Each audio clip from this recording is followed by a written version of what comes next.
Welcome back to the Fall Watercolor-Themed Collections Challenge.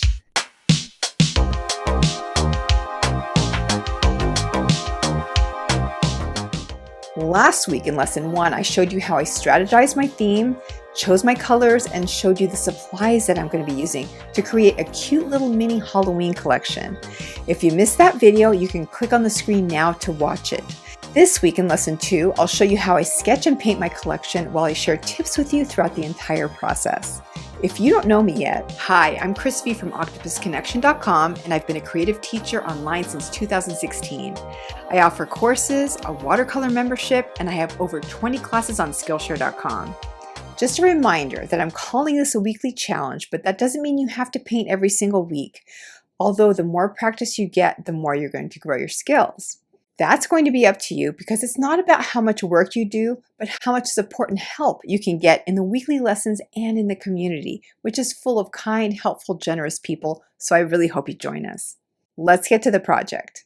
I started off with some quick and loose sketching. I added some ghosts, some bats, and some candy corn, which I thought would be really fun. I decided to freestyle my pumpkins so that I'd have a little more organic feel and look.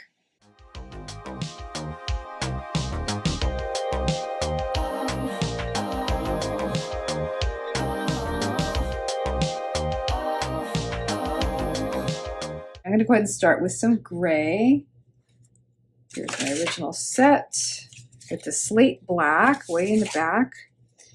And water it down nicely and just start filling in these shapes I've sketched out.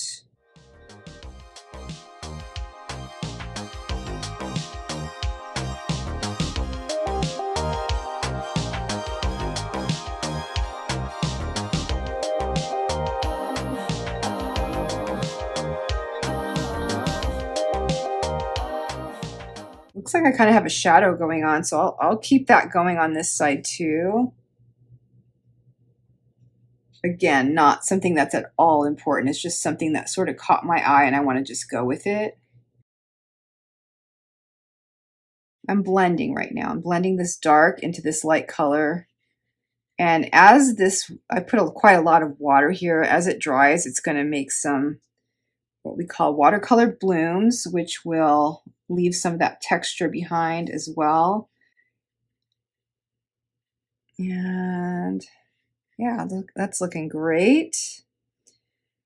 And one more little ghost.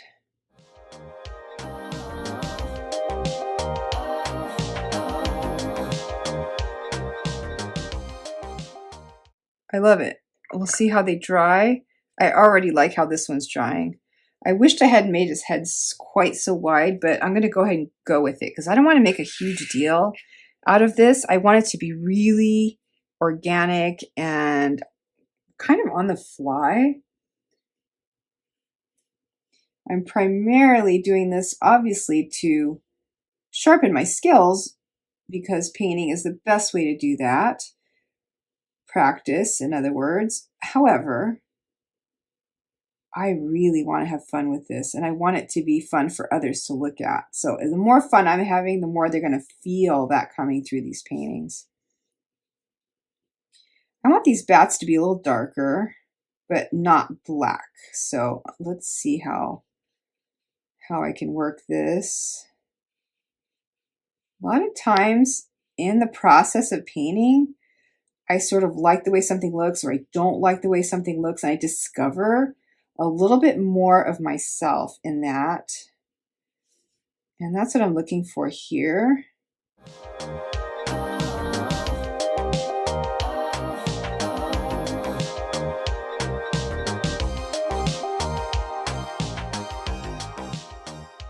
So just with the tip of my brush, I can do quite a bit of detail. This is a medium round watercolor brush. It's not a detail brush or anything, but because of the tip of the brown brush, it's really the most versatile brush you'll ever use. And it's great for large areas and small areas. I just have to keep my pressure light as I go around these edges.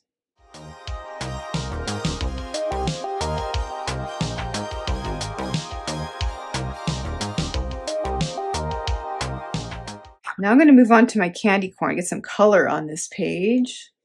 And I actually pulled up a picture of it just on Unsplash, so I could use it as a reference. I wonder if Happy Yellow would be a little lighter. This almost looks too orange to me now that I'm looking at it. Yeah, I like the Happy Yellow better.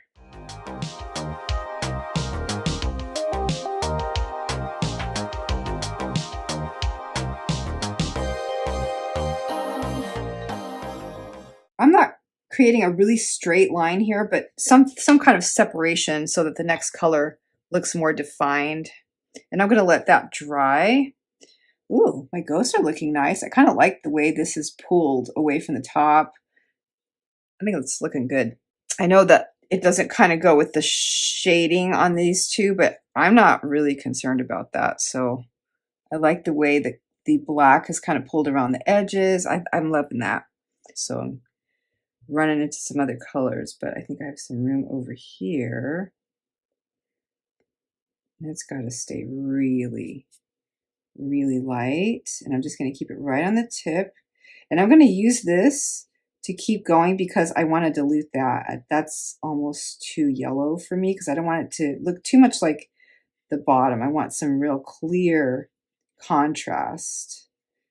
So I'm just going to keep pulling from this little puddle and spread the love.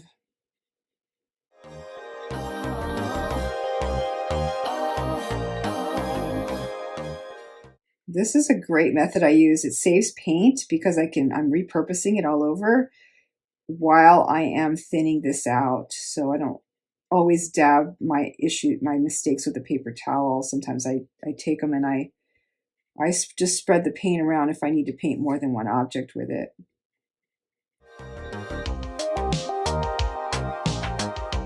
So I'll let those dry. In the meantime, I'm going to start my pumpkins. So this is definitely a technique I use a lot, is I paint things in graduating order, but then I also try to paint opposite and keep the painting moving. So paint in different areas and just keep on coming back to the dry ones later on. Aha, here's my saffron. Cannot wait to paint with this color. I'm putting these kind of in groups so I can see how they might look on an object, but they can be moved around, and I'll show you that later on. So let me move this out of my way because I'm putting my fingers in it and get some more of this saffron going.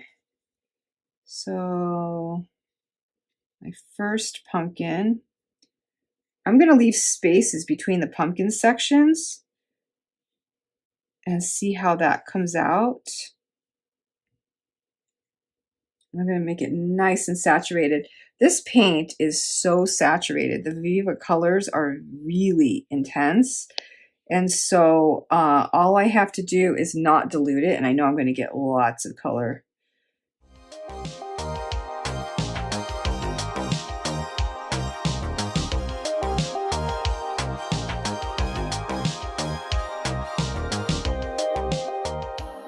So this is really more of like an abstract pumpkin. I don't love the way that came out, but maybe I'll just make these white areas a little skinnier. That might help. I think I'm going to put some brown up at the top of it for a stalk. That could be fun. Or even black. I mean, this gray. That could be interesting too, to tie them together more.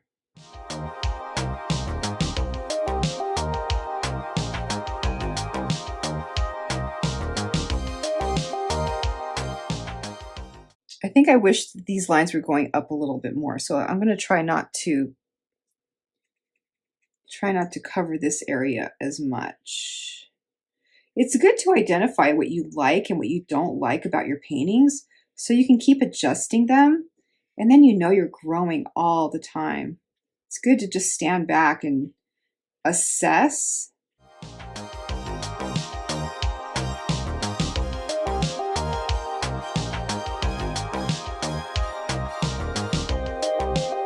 This is drying nicely.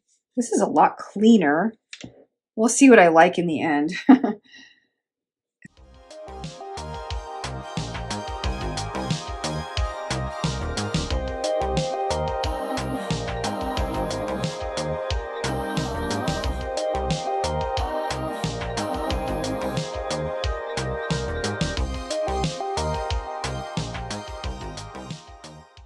I think another misconception is that I think a lot of people think the objects have to be painted perfectly, but what does that even mean? You know, perfect to one person is completely different to another. And so I think there is so much beauty that people miss in their own work because they're trying to go off a standard that doesn't even fit them as a person. They just think it's the right way to paint it, but I don't really believe in that. I've seen so much beauty in unexpected styles I didn't think I would like, and there I just saw so much organic, fluid motion, or maybe someone painted something really wonky, and it was just made it so cute and fun to look at. It was just unexpected. I think a lot of times we lose our uniqueness that way.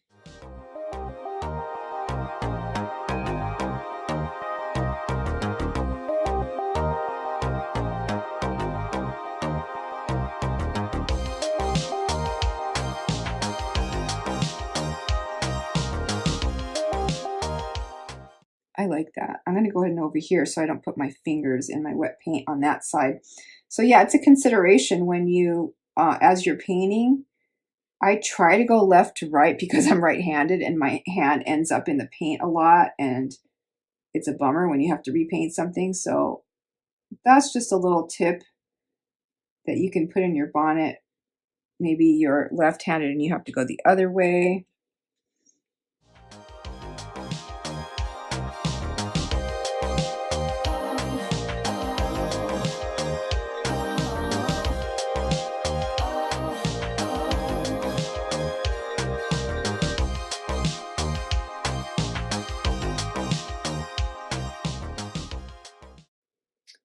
Cute. They're super imperfect. I know I've got a little bit of a mess up right here. Again, it's not super important, but I'm just going to try and do my best to clean it up a little bit with a damp, clean brush. You can see there's no more orange on it. Let's make it just a little bit wet. Give the paper a very gentle rubbing, and then very carefully, just on that spot, lift it with your towel or paper towel. Just don't want to damage your paper.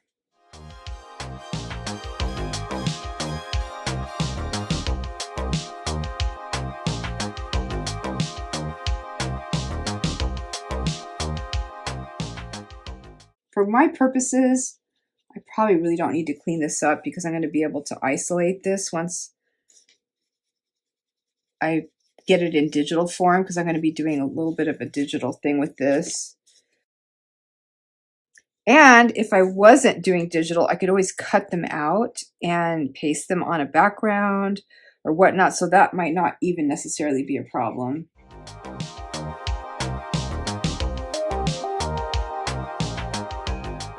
I'm not liking how this yellow is a little too close to that yellow. So I wished I had done this with gray too.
you had fun watching my sketching and painting process, but some of you have been busy too. Becky painted this adorable panel of Halloween squares that would make such a great t-shirt or art print design. And Elizabeth shared this beautiful project in the Facebook community, which would make an amazing sticker sheet or notebook cover. Funny enough, Elizabeth's project is perfect for my Skillshare class, Watercolor and Ink, from small illustrations to beautiful themed artwork, where I shared my process for creating small illustrations that work together in a single composition. This class is perfect for making lovely themed art for sticker sheets, greeting cards, fabric design, and so many other projects. I've put a link in the description in case you'd like to check it out. And you want to join us in the Fall Watercolor-Themed Collections Challenge, you can click the link in the description, and there will be more videos like this, plus PDFs, a challenge community where you can share your work, get feedback, and a challenge hub to keep track of it all. Your artwork will be included on the bottom of the Hub page every single week, so be sure to post it in the Facebook group or on Instagram using hashtag #OctopusConnection so I can feature you. If you like this challenge so far, don't forget to like this video, subscribe to this channel, and tap the notification bell so you don't miss any new videos. Again, if you missed the first 2 videos in the challenge, you can click on the screen to watch them now. And I'll see you right here next week for lesson 3 of the Fall Watercolor Painting Collections Challenge.